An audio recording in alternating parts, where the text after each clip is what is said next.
Namaste. My name is Neelima. Welcome to Reflections Along the Way podcast, where you will be listening to reflections from learnings and experiences along my life's journey.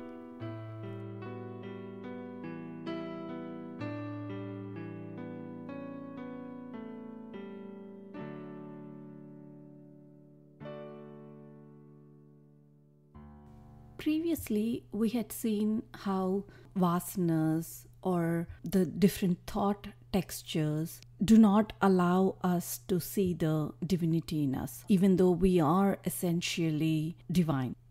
And we've seen that there are different kinds of human beings, and in the past lesson we've seen how there's a path to everyone, no matter what kind of human being you are, to experience that divinity. But what is it that makes all the human beings so different? There are different thoughts that give rise in all of us at any different moment, and the concentration of these type of thoughts is what determine which texture is playing a predominant role in us. In Vedanta, the textbooks have classified these different thought textures into three. They are called Gunas, and they are Sattva, Rajas, and Tamas. Sattva is when the thoughts are pure and very noble. Rajas is when the thoughts are passionate and agitated and you want to constantly do stuff. Tamas is when the thoughts are very dull, inactive, lazy, and so on. These different thought textures in various proportions and permutations actually determine what kind of personality each of us has. And any day, any time, any moment, all of us have one of these three textures which play a predominant role. For example, before we fully wake up in the morning, we feel very sluggish and sleepy sometimes, and at that time we are under the influence of Tamasic texture of thought. During the day when we are busy doing maybe work at office or at home or whatever, Rajas is playing a more significant role, defining the texture of thoughts that we are having at that moment. Maybe when we are listening to some wise words or wisdom from books such as Bhagavad Gita, then a Sattvic mood is more predominant in our minds. In all these three gunas or thought textures, Sattva is the subtlest of them all. It is when we are having that peace and feel like very serene and we're creative and very clear in our minds, that is when the mind is in a Sattvic mode. Rajas is that condition when we are very agitated, we are very ambitious, and we have so many desires, and we have so many emotions, and we are restless trying to do all these activities which are desire prompted. And tamas is a state of mind when we are lazy, we procrastinate, we are careless. It's when we don't have consistency in purpose. That's when there's no nobility in actions. That describes a state of mind when it is tamasic. So every thought texture, even sattva, is a form of bondage. But because sattvic mind is purified of any agitations, or it's purified of the carelessness or the tamasic effects of the mind, it allows us to experience this greater joy and inner peace and a subtler understanding. Even then, it is still attached to the world of objects and emotions and thoughts. So that is why even a sattvic mind is denied the higher joy of self. A chain, no matter if it's an iron chain or a golden chain, it's still going to bind you, right? And sattvic mind is compared to the golden chain in that particular analogy. When we experience that subtle inner peace or creative thinking when we are in sattvic mind, it is so inspiring and it's so joyful that we will sacrifice anything around us in order to experience those subtle joys. For example, a scientist working very self-dedicatedly in the lab, or a painter painting something in his studio, or a poet who is absorbed in his words and, visions. All these are examples of a person who experiences the joy of living in Sattvic mood. These people who are experiencing these thrills, this joy of that subtle wisdom and inner poise and creativity and peace, they may become as much bound to their joyful activities as much as the people who are experiencing the thrills of material satisfaction. When we are experiencing Rajasic thoughts, then the mind is like full of thoughts associated with passions, and there are tons of urges, desires and emotions that are constantly going on in the mind. And as soon as a person fulfills one desire, then the next desire is coming right after it. So it's desire after desire after desire that is like in a queue, and it's always robbing us of peace and joy in the mind because there's always this constant queue of desires. And the Rajasic person is always anxious to have more, and they can never keep quiet. They feel like they must act, and it's either to earn and spend or save or protect whatever they've earned so far. And they're either anxious to have more, or they're fearful that they may lose whatever they have gained so far. When a person is under the influence of Tamasic thought texture, we lose that capacity to discriminate between what is right and what is wrong, and it binds us to the lower nature, and we are confused about everything. And there is misconceptions about everything in life because of the carelessness and laziness. If somebody wants to leave behind this way of life, this Tamasic life, then he must first raise himself to lead a Rajasic life and then evolve further into Sattva. So to kind of summarize the difference between these three gunas, Sattva, Rajas and Tamas, Sattva is like a fan which is revolving in such a tremendous speed that you don't even realize it's revolving and it's full of motion. It appears as though there is no activity, but in reality it's characterized with the maximum activity. Like a great poet or thinker who is absorbed in deep contemplation all the time, that person is Sattvic by nature.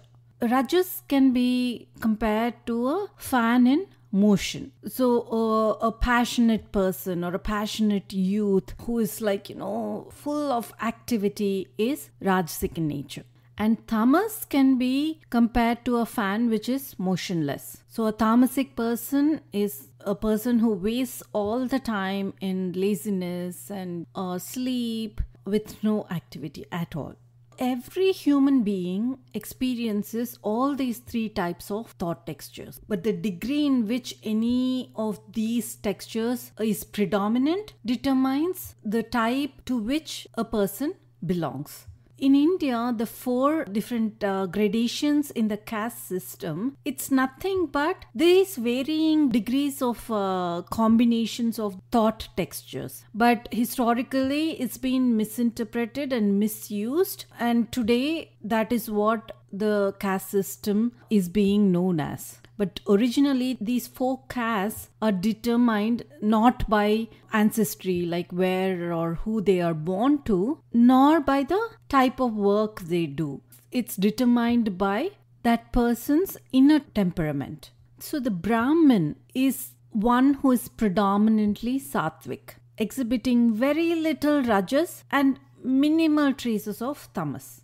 And the Bhagavad Gita says that this category of people, you can recognize them by the purity, the way they are forgiving, the self-restraint, self-control, the righteousness, nobility in thoughts, knowledge, etc. So priests, great thinkers, poets, all of them belong to this category. The next category is the Kshatriya. Kshatriya predominantly has Rajasic qualities with a little of Sattva and Tamas mixed in.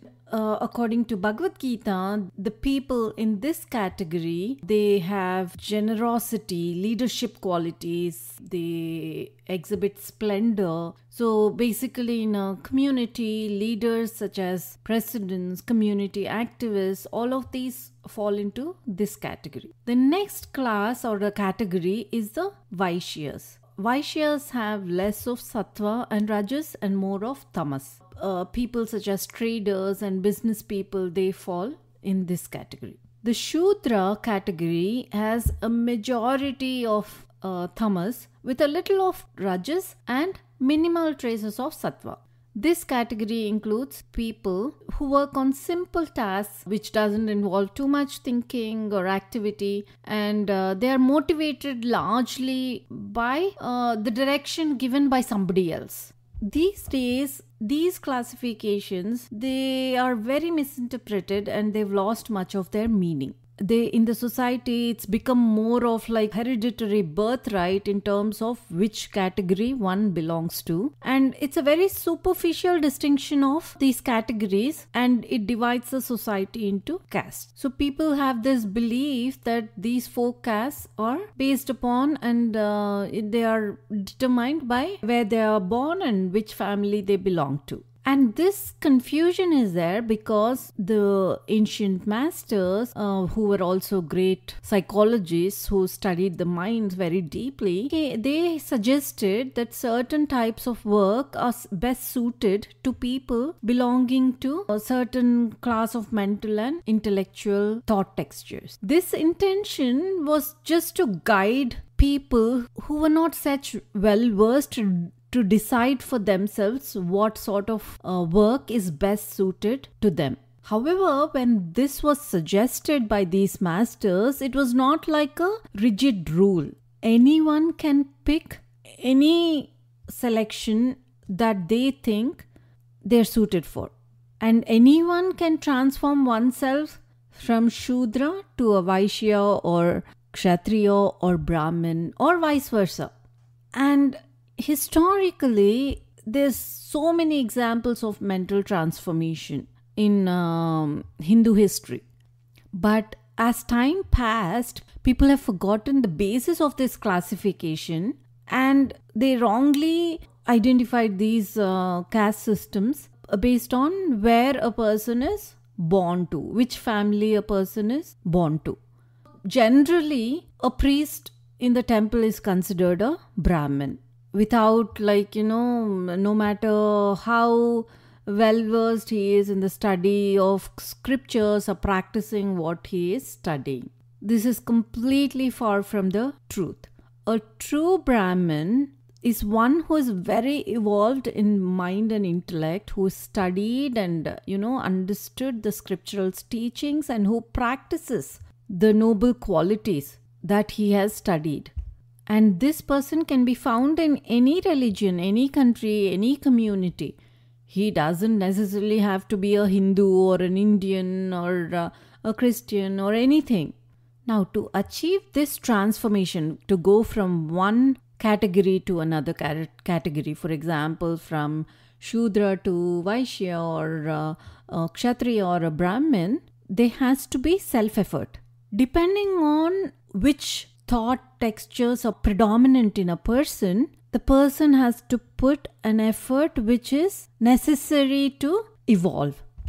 For example, a Tamasic person has to put in a lot of effort to shake off his laziness and get into doing some activity, both mentally and physically, and for himself to evolve into a Sattvic person. Whereas a Rajasic person is already active, but that activity is directed towards enjoying the sense objects and the materialistic gains. That person has to just change the direction of the activity or thoughts to become pure. For the Sattvic person, very little effort is needed to contemplate on the truth. That a Sattvic person is ready to self-realize. He or she just need to contemplate and meditate on the self. Now, each of these thought textures, they create a veil over our true nature, which is the pure self. Even the Sattvic thought texture creates that veil. Sattvic desires veil the self like smoke covering the fire. Like if there is a small breeze also, the smoke is removed. So a little bit of prayer or meditation can remove that Sattvic desire. Now Rajasic desires are compared to like dust on mirror. So in this case, if you want to remove that dust, you have to put more effort to wipe off the dust. So in order to wipe off that dust which covers the self, various religious practices and paths teach us how to get rid of such desires to exhaust the vasanas. And a person with tamasic desires, it's like as though the pure self is like a fetus in the womb. So such desires, they cannot be removed easily at all. There has to be a lot of effort. From this stage, if one has to evolve, there has to be a lot of time and patience, just like how fetus needs to evolve into a baby and then come out of the womb. Every one of these gunas, Sattvic, Rajasic or Tamasic, they are an expression of our ignorance, of our true nature. So one who has crossed over all these gunas, they have transcended this equipment of mind and intellect, and they are no longer affected mentally by any condition.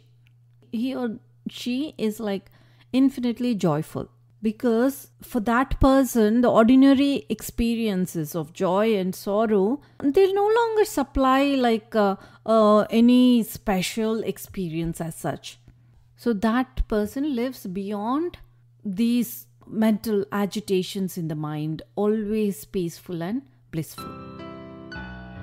Thank you for listening to today's reflections. If you'd like to connect with me, please visit bluishmuse.com. Until next time, Namaste.